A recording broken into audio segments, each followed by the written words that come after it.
Hi, and welcome to another episode of Studio 411. I'm your host, Larry Dasilva, and today we are blessed with a couple of young individuals who are actually Connecticut natives from Southington and Wethersfield, respectively, and we'll get into that a little bit more. But Matt and Atla DeChamplain are just tearing it up and doing more and more in clubs and venues throughout the Northeast, and again, it's a pleasure to have them joining us here for the hour on Studio 411.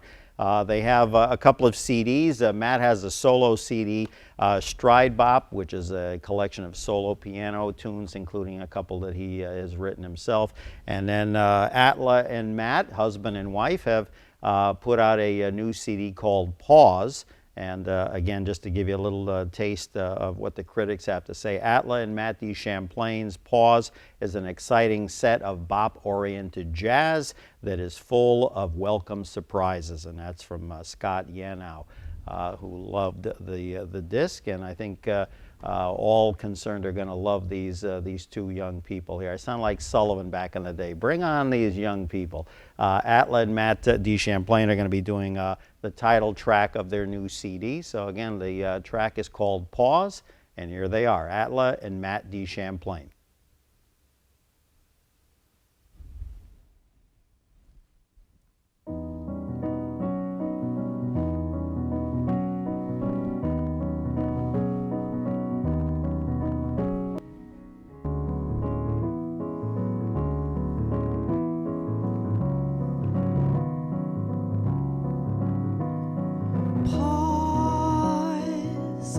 Give yourself a little time. Break the rhythm and just breathe. Unload the burdens on your mind. Recall, remind. Hush, let your worries be at rest. Find the peace that's been left out. Discover balance in your breath. The day will pull just like the ocean tide. My heart is such a foolish, tender guide. Live above the world you see.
unload the burdens on your mind.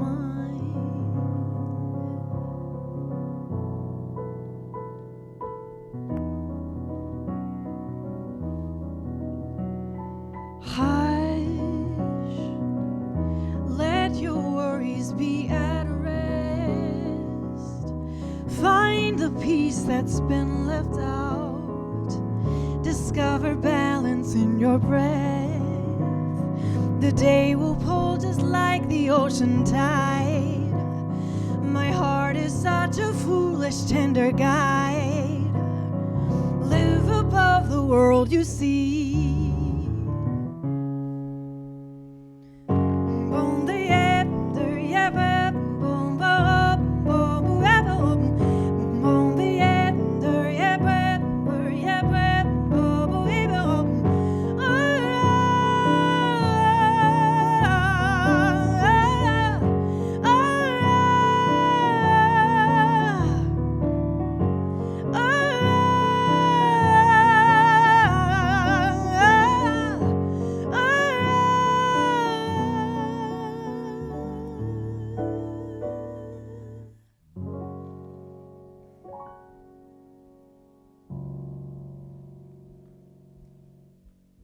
Very good. Thank you, Atla. Nice to see you. Good to see you. How are you, Thanks for having sir? us. Forgive me for stepping in front of you. How are you? Good to have you on the show. Thank you for coming by. Terrific, terrific.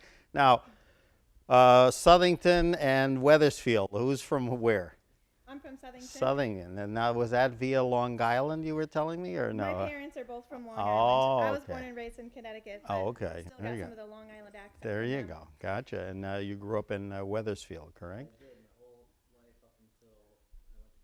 There you go. And then we'll talk a little bit about, obviously, the early days, but how did you guys come to meet? You weren't going to the same school, so until, I guess, what, later on? Actually, it was when we were in high school. Atla went to Southington High School, I went to Wethersfield High School, but we both got into a performing arts high school, the Greater Hartford Academy of the Arts, and that's where we actually met in 2001. Wow, all right, so look at that, thank goodness. Now that's kind of, well, it's like Hartford has a ton of magnet schools, and this is, again, a specialty type school. So again, otherwise... I think it was one of the first Otherwise, ones you guys would have crossed at some club saying, Yeah, okay, probably. well, who's the girl singer and who's the pianist? There you go, yeah, no, that's terrific. Now tell me, the song we just heard, obviously the title track, one of your first compositions together. Tell me about how that is to kind of not only do the music, but write lyrics. I mean, that's got to be a fairly new endeavor for the both of you. We've been writing together, I think, since high school. It's just the first time that we actually recorded something together. A lot of the greatest teams that I look up to, like Dorothy Fields and Jimmy McHugh, their songwriting teams where one person would write the music and the other would write the lyrics, and we thought it's worked for, centuries, so let's give this a shot. And we kind of, at least speaking for myself, we kind of do it to meditate on things that we're learning. That song was definitely written during a very stressful time for both Matt and I, and we kind of use music in our lives to rejuvenate and to teach ourselves to just enjoy this gift that we've been given. And I know I've asked this of other guests who've come on there, even authors, again, when they're the writing process, or in this case, the writing as it relates to music. What do? You get an idea, Matt, wake up, quick, write it down. Or as one guest told me, get the iPhone or the iPad out. I mean, kind of, who usually comes up with ideas here? Well, sometimes we have a concept that we work on. There's a great CD I was listening to at the time by a vocalist from New York City called, her name is Tammy Schaefer, and I was really loving that CD. So this was kind of a reflection on what she was doing and a reflection on where we were in our lives. But I told Matt kind of what I wanted this song to be about, what I wanted it to feel like, and he came up with 2/3 of the music before we sat together, and I worked through the lyrics, and we added another section to the song together. There you go. And do you find that sometimes, I'll give you, for instance, I just heard recently, like on NPR, it was a vocalist, like yourself, and jazz related or kind of balladeer, a female balladeer, and all of a sudden she got the idea for her album by listening one night Pink Floyd's Dark Side of the Moon, and I'm like, where is that coming from? Because I heard the track and I didn't detect any Pink Floyd, but Right, and it's funny you bring that up because I was just going to say the second part, those 4 chords, I took them from a composition by the great pianist Brad Meldau. Actually, it was an introduction that he used to a song, an old standard called Get Happy. And they were backwards. So I took the chords and flipped them and said, no one will ever recognize this progression. And it sounded interesting to me. So I actually, in essence, you kind of steal from other people. You take a little bit of this, a little bit of that, and you mix and match. And, and then you come up with your own concept, of course, and the melody was all our own. Yeah. It's interesting, again, as a borrow, person that played, junior high, high school, played, instruments, I can appreciate a lot of what's going on, but then you guys take it to another level, as does any musician when they're obviously composing their own stuff and doing what it takes just to put out a disc such as this, or even Matt's, which again we're going to hear a solo track from Matt's solo CD Stride-Bop, actually the title cut, if I'm not mistaken. But again, it's just I just have nothing but admiration for what folks like you guys do, because it's just. I think back, my God, how did I even approach anything resembling that? And I don't think I did, even though I did play a couple of different instruments. But Atla and Matt DeChamplain joining us here for the hour on Studio 411.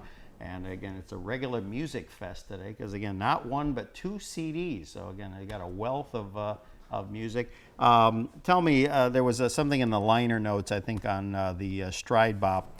One of your great inspirations, I guess, when you were a freshman in college, I believe the late Jackie McLean. Tell me a little bit about that encounter and how that really made an impression on you. Sure. Well, I went to the Jackie McLean Institute of Jazz, which is at the Hart School at the University of Hartford.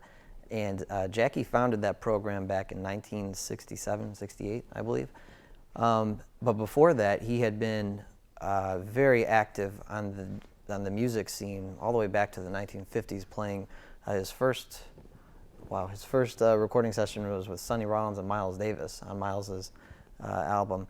And so he kind of covers a wide range of jazz, and especially going right through the 60s when there was a lot of free jazz, but coming from bebop and hard bop, from styles that I really like. And then when I met him, towards the end of his life, around 2005, he was very giving musically, and he wanted to help, of course, all his students. And at the same time, he was very appreciative of the history of the music, of jazz music, of America's music. And that goes all the way back to, the teens in the 1920s, and the stride pianists and the swing musicians, the big bands. So Jackie appreciated all of that, and I think he kind of bestowed that to his students, or really. He was a real historian in the sense of historian, like an author would come on who knows a particular genre or era. He really soaked up, as you said, from one facet of jazz. Now, talk a little bit more about the Stride-Bop. That was a term I'd never heard, so that goes back to the early 20th century? Well, the term stride does. Stride piano refers to a particular style that came after ragtime. That was kind of really the beginning of jazz, where you have this motion going on just in the left hand for the pianist, and then that frees them up to play melodies like a horn player would or a vocalist would in the right hand. And this style was very aggressive. And these pianists like James P. Johnson and Thomas Fats Waller and Willie the Lion Smith, they all, they had classical training, and they knew what they were doing. They're musicians on a very high level. But then the bop part came later on. That's bebop, like Charlie Parker and Dizzy Gillespie from the 1940s. Mm-hmm. So my idea was to kind of fuse the two together if possible, and that was where the name Stride-Bop came from. Now, the bebop, that really came after the end of World War II, so that kind of became, again, what succeeded big band. I'm sure the big band people weren't that thrilled, and it continued to exist, but certainly not thriving the way it had, both recording-wise or whatever, and then it took off into another. Even the labels, while I'm sure the hardcore labels like Columbia and Capitol and so many others, but then you had Savoy, and you had other ones from Chicago and Memphis coming out with tremendous again styles people had never heard. And to be honest with you, some of it takes a little while to kind of kind of get used to, because Absolutely, it's Yes. a little bit out there for some people's ears. Definitely, and that's really the beginning of modern jazz, the bebop era, and also it kind of turned some listeners who were into Lester Young and the people from the swing era, kind of turned them off from jazz, from what was going on. So, I mean, it's certainly an art at a very high level, but unfortunately, it's not as accessible sometimes. For instance, as the swing and stride that I came just saw before. recently, of course, really big right now. There's a whole new, not that it ever went away, but a whole new renaissance with Miles Davis. All of a sudden, there's a Absolutely. new Certainly, biography right. picture on Cheadle. I saw a little clip of it. I mean, he's, I guess, co-wrote the screenplay, directed it. I mean, just marvelous stuff. And I watched it, and I mean, boy, I'm telling you, I mean, this was pretty intense. So again. I assume you followed a little bit of his music, his life. I mean, again, just kind of where was he coming from? I mean, I think a lot of people Miles? don't understand, what he and so many other, Charlie Parker and whatever, but what was Miles bringing to the table? Because he just kept progressing into like outer space. He was like Duke Ellington. He kind of didn't look back at what he accomplished. He started off with Charlie Parker replacing Dizzy Gillespie in around 1945. And he always kind of used that format too, of like a saxophone player against him in all of his groups for the most part. And each time he kind of developed, and he was very forward thinking compositionally in terms of just expanding music. And then in the 60s, in the 70s, like jazz fusion.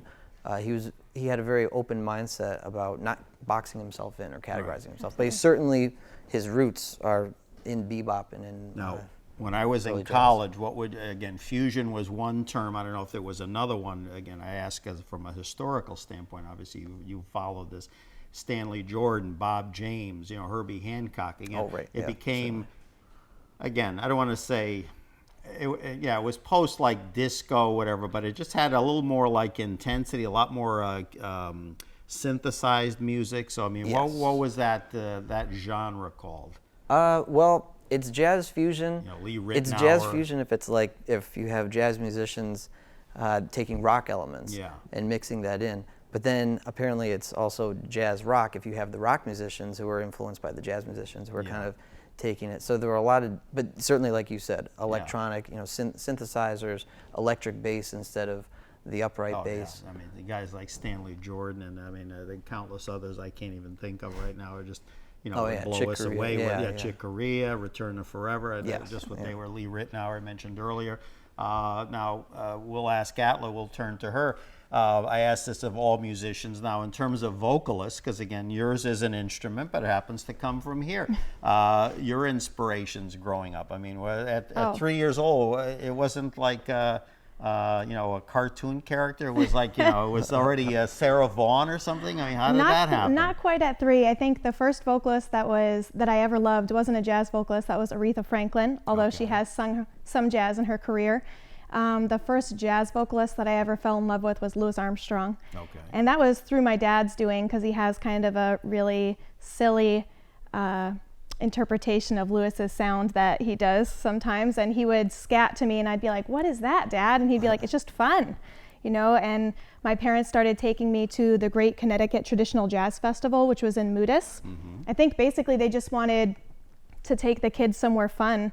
And it was a cheap vacation. It was a great way. We could go swimming when we got a little tired of listening to music and, go horseback riding or whatever. But mostly I just sat in those tents and listened to music, for hours. It was days long, and that was my introduction, and it just stuck. I just fell in love with music. Like a sponge, just soaking it all in. Absolutely. Interesting thing about Louis Armstrong, of course, I have to believe most of our viewers are familiar with him. If not, by all means, my goodness, you're changing yourself. Yeah. I have, thankfully, have a couple of CDs of, a broad base of his work, whatever, which extended from like the 1920s until his passing in 1970, I believe. But I read something recently that, obviously, because of, again, the being African American and the times that we were living in, going back to the 20s, even through the 60s, that had it not been for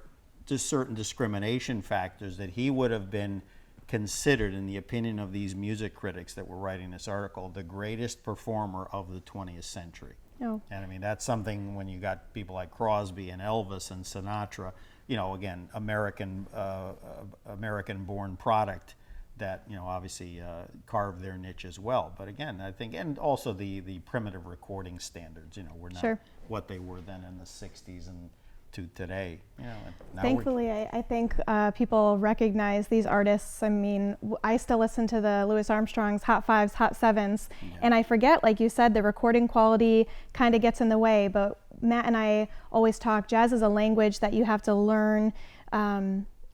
You have to learn a little bit of the language to really enjoy it to its fullest potential. And some of that is learning literally how to hear through the fuzz in a recording. Mm-hmm. When I first started listening to Louis Armstrong, those old recordings, they're very fuzzy and it's hard to hear through it. Bluebird 78. Yeah.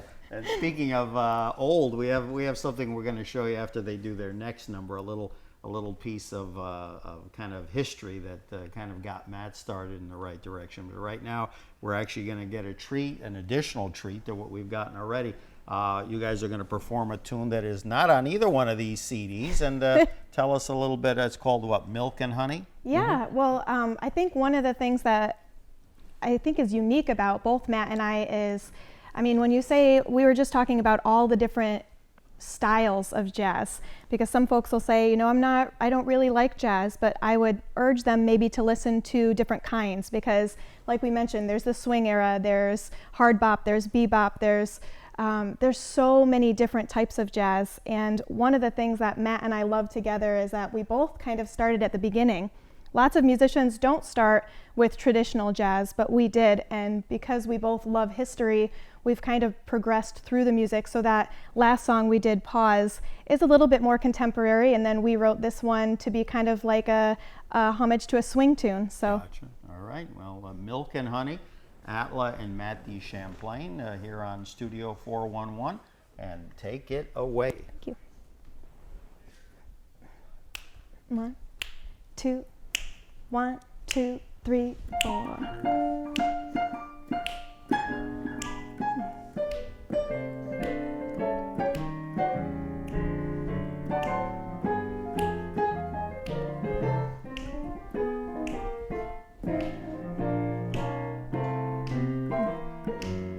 Some say, just wait, tomorrow will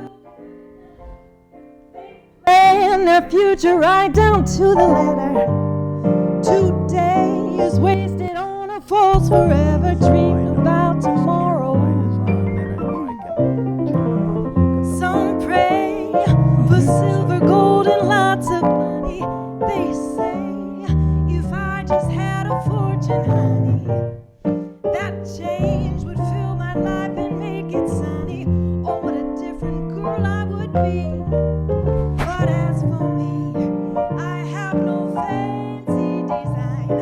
I don't need an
baby, just give me a little more time, baby.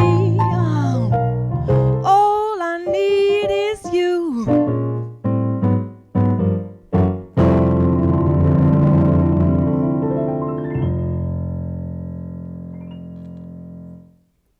Very good, and he even gives a little tinkle there at the end. I don't know.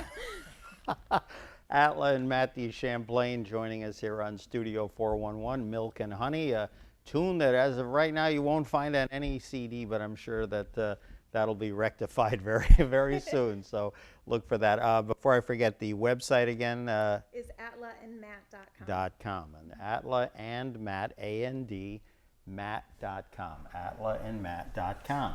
Did I say it enough? I sound like one of those sighting commercials on TV. Anyway, you mentioned before about Duke Ellington. That was a gentleman growing up.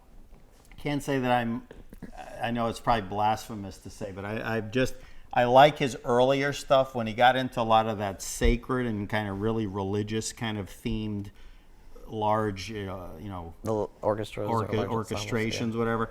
Lost me a little bit, but again, I certainly can understand that he was reaching for something beyond what he had done 30, 40 years ago. And again, he died not young, but I mean, certainly you wish he had stuck around for a long time. But as I'm sure, folks have maybe said to you guys, is that, hey, life on the road is not always easy, No. Well, in his case, especially when you have a band that you've been running for 50 years. Sure. Over 50 And years. then his son Mercer, I believe, was his son. I remember for years after that, his son, leading the Duke Ellington Orchestra and coming around here, I think way before you guys were even conscious of it. But that's the beauty of obviously film and recorded, history, is that it stays with us. So again, but there's one track here which unfortunately we're not going to hear today, but again, I wanted to mention that to me it's one of the best besides the ones that you guys wrote on your solo CD.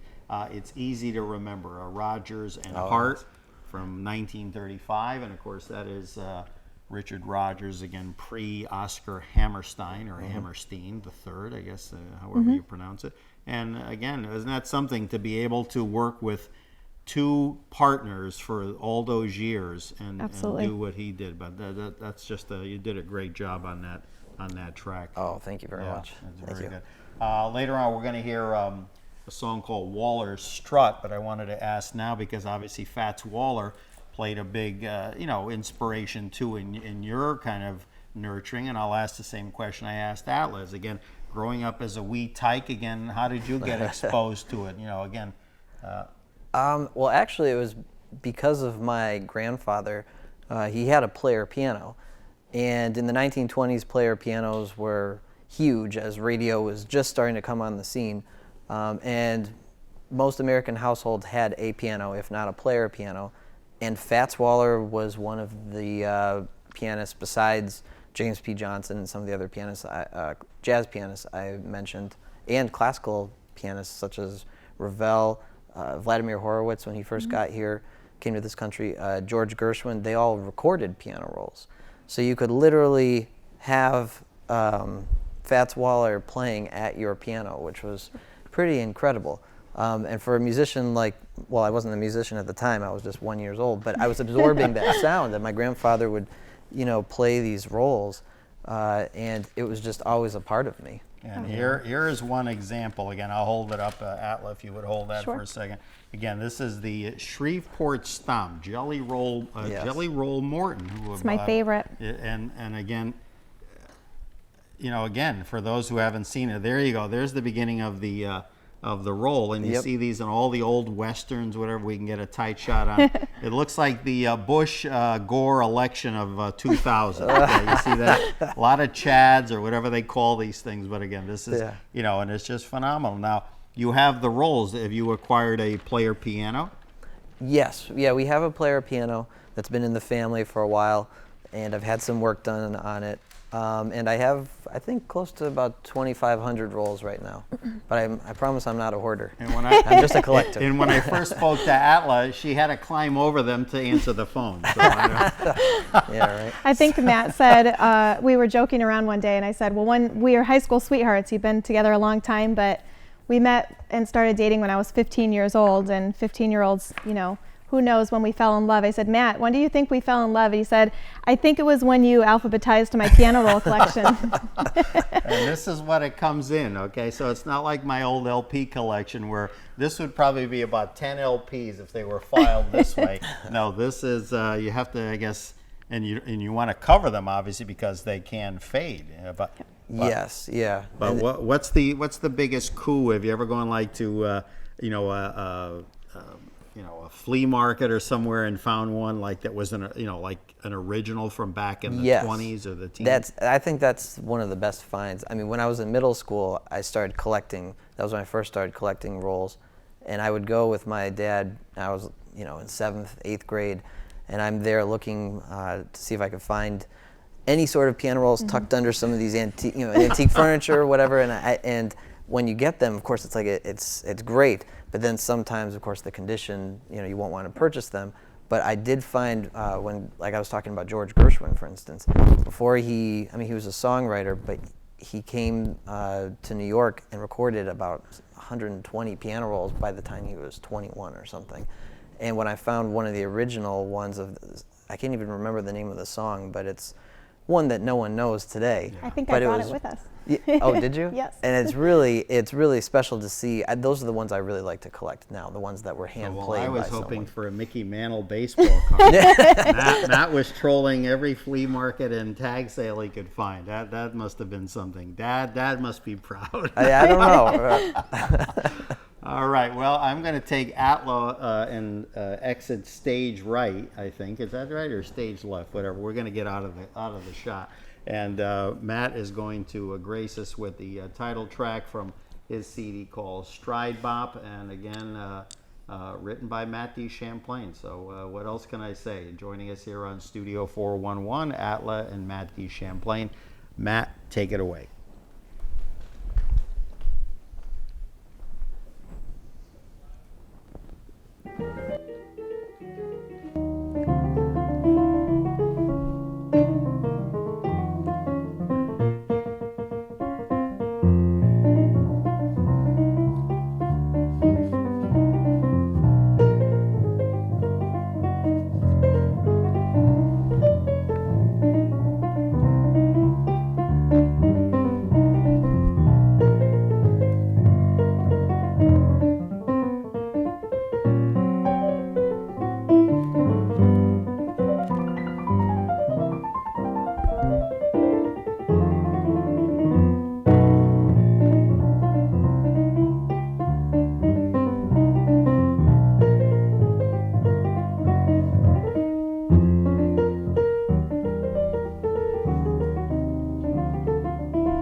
Very nice, very nice. A quiet ending there.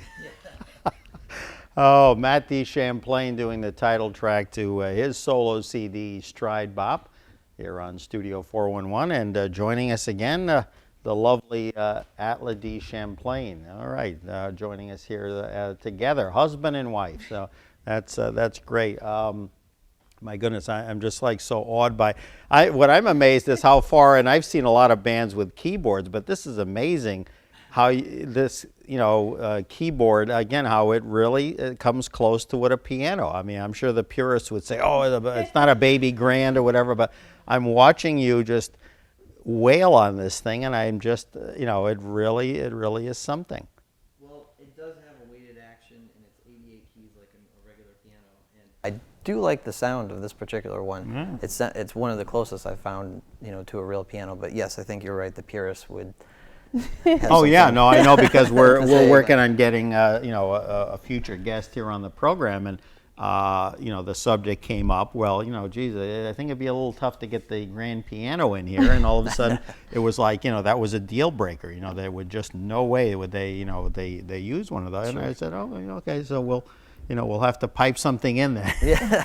Well, one of Matt's his heroes is Art Tatum, and I know that he's been quoted as saying that he would play on any piano, and he would get to a venue sometimes, and he's arguably one of the best jazz pianists that's ever lived. And some of the pianos he played on were really just did a disservice to him, and he still kind of overcame that. He would memorize the one bad note on the piano and have to play just without that one out of the 88 keys, avoid the bad ones. And I'm like, wow, what an amazing talent. Now, talking about memorizing, which again, all musicians do to some extent, be it, trumpet players, sax players, folks again like Stevie Wonder, Ray Charles. I mean, these are people that obviously with the lack of sight, and again, the hearing, takes over and becomes, has to provide dual sense in addition to anything else, I guess, just feel or whatever. But it's just remarkable what they can do. And again, they don't have the the benefit of sight. I don't know. Oh, and that was Art. Am Tatum. I missing something? Wasn't there other blind? There was someone back in the 20s or 30s who went by the name of Blind something. Blind Tom, I think. Oh yes, but I don't know if they was even further. Even back. further. Were they back, piano or were they? They were. Yeah, he was a pianist. Yeah, so I mean. But Art Tatum was blind too. He was legally blind, and he had perhaps one of the best techniques. Absolutely. Around in jazz or classical pianists would come and listen to him, like Vladimir Horowitz and Arthur Rubinstein. And we'll jump over here to Atla before your next number. Tell me again, you have been, fortunate and share with us in a couple of moments again how your path traveled to then working with some of the people you did. Obviously, some of it based on where you performed, some competitions perhaps, meeting some of the folks that you did share with us. Absolutely. So I started with traditional jazz, but pretty soon after that I was into the swing era and really delving into the music later from the 1950s. And one of my heroes was John Hendricks from Lambert, Hendricks and Ross, because he's known, at least in my opinion, to be the most amazing improviser as far as vocalists go. He's extraordinary. I mean, he doesn't have a lot of records, but the records that he has are mind-blowing. I started collecting those, and then I got to meet him at the Monterey Jazz Festival. Matt was there as well, and he invited me to come study with him. And I dropped everything to go out to Ohio, to Toledo, Ohio, which is now kind of like our second home, and just be near him. I think he was 89 years old when I first started studying with him. He was 92, I believe, when I left, and still singing incredibly. As we tape, he's still going strong. Oh, absolutely. I believe, correct me if I'm wrong, the old, they're still around, but the old Columbia record label, weren't they on Columbia? Yep. Yeah, Lambert, Hendricks, and Their Ross. biggest records were on Columbia, yes. Yeah. There you go. Just remarkable. And would you say they were like a forerunner of what maybe bands or groups like Manhattan Transfer? And, absolutely. And John actually wrote some of the lyrics for Manhattan Transfer's first record. And I forget exactly who it was. I know one of the members of Manhattan Transfer, I believe, was a taxi driver. Oh, Alan Housen. Yes, yeah, and he picked John. Ago, and he picked John up, and that's how they met. And so they began a collaboration. He's very giving. And I'm right now blanking on the band, but actually I'm going to say that probably was in the late 60s. If I'm going to, she'll let me know and I'll pass that on at some point. But actually Alan, living and working in New York, probably driving a cab in those days, in the late 50s, produced a record called Harlem Nocturne, and I'm just blanking on the name of the band. It was kind of like a doo-wop band, and again, a tune I think was even in a movie based on a Stephen King novel. But so he had a taste of, like top 40 success as a producer, but was yet, we're talking almost 20 years away from what he then did with Manhattan Transfer, and I had a chance to meet him a couple of years ago along with some of the other members, and we're working on one of their past members from the original group, so hopefully that we'll be able to do that as well. So we're turning into a jazz theme. We'll just get something resembling that reminds everyone of jazz and just put it next to the logo. Speaking of jazz, while we have these fine folks here with us and doing another tune from their CD Pause, we're going to have Atla and Matt now do a song that actually is from what, the how would you pronounce that? The teens, 1915, in that era. Yeah, I think it was written in 1918 or 19. Yeah, it was written by a Spanian, if I recall, or no? Am I incorrect there? The gentleman, Mr. Robledo, I think he was a Spanish American. Yeah. Yeah. Unfortunately, we don't know enough about about that. Yeah, we don't know. I did my research. Yeah, we know more than we do. We learned it Matt learned it from his grandfather. He used to sing this at the end of family parties when he wanted everybody to finally get out of the house. Oh, okay. Yeah. So not bars closed, but at 3 o'clock in the morning, everybody at vamoose. Okay. Exactly. And Julian Robledo, Dorothy Terrace, and you added some lyrics, I assume? I did. I added some Vocalist lyrics to Dexter Gordon's solo. There you go. All right, very good. Atla and Matt DeChamplain, 3 o'clock in the morning here on Studio 411. Take it away. Thank you.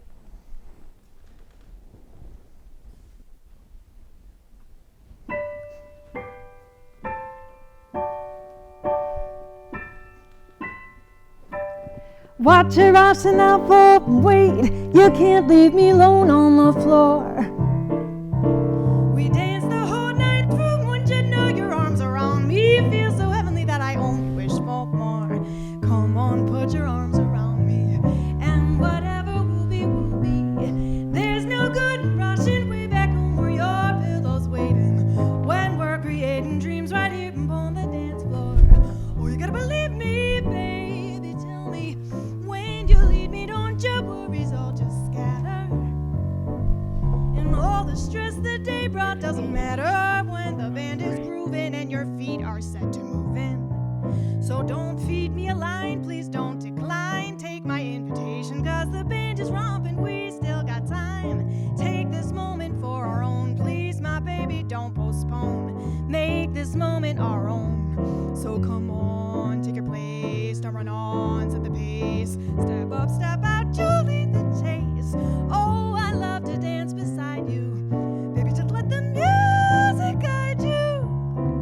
Life's a fleeting song, and we've no time to waste just fretting that maybe we'll sing it wrong. Just have to play along. And as you dance with me, baby, let's dream about how happy life could be. So we may not have all the future planned, but isn't this grand to step out together? Dawn to dark from now until forever, be it good or bad, whichever. Baby, look, I'm matching your stride. Aren't you glad you stayed on? And I'll stay right by your side when the music's gone.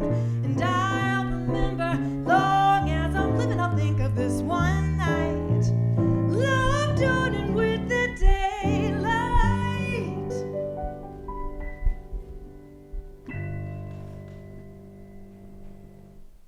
All right, here we go. As I come in, exit stage right, or incoming stage right. All right, 3 o'clock in the morning, and great number. Now, you told me that was a number that was used or performed by the family, but like when you're looking up some of these, older recordings, you must do a lot of research to come up with some of the ones you say, hey, you know, we can use that, or it's maybe better to use that from several standpoints. I think when we first started developing a set list for the CD, we probably had 30 songs on there because we just get so excited. You know, the piano rolls are great because they have a lot of songs that have been kind of forgotten about at this point, but they're gems. And some of the songs everyone knows have verses people don't sing anymore, and they have lyrics we've never heard. It's incredible. Well, you have one on there that I think it was on Matt's, right? I Ain't Got Nobody, and correct me if I'm wrong, isn't that the one that, of course, some of our listeners would know, the old David Lee Roth tune from the 80s, and then I go back, not necessarily back in person, but certainly from a musical appreciation to Louis Prima and Keely Smith doing it in the 50s. And all of a sudden I'm like, wait a minute. I said, you know, this goes back to 1915. That's probably where I had 1915 in my head. But amazing, amazing. All right. Well, like I said, we are coming to the close, but before we leave, we are going to still share a little bit more music from Matt's solo CD. Again, great to have you guys. Again, so many artists. I was thinking of Sarah Vaughan while you were singing, and so many more. So we'll, you know, we'll have to maybe do a jazz a program where there isn't necessarily music, but kind of a discussion, because obviously you guys can certainly, you know, add your 2 cents, and I'll dig through my record collection. And, Matt will dig through his rolls, and he'll come up with some more the Gershwin. Bring some 1917 Gershwin. How's that? I don't even know if he was writing at that point in time. But anyway, the CD's Pause by Atla and Matt DeChamplain, featuring special guests John Hendricks and Paul Keller. And again, again, it would be great to even get John, if he can join us at some point on the phone. It'd be great to have him on the program. And the last track we're going to hear is we send you off to a wonderful montage of our friends Matt and Atla DeChamplain. Champlain, rather. I need a glass of champagne at this point. But again, from his CD Stride-Bop, we're going to hear a tune. And let's see, I've got to stall for about another few seconds, and then I think we'll be ready to go. So we appreciate you joining us here on Studio 411, as always. And again, we wish you guys nothing but the best.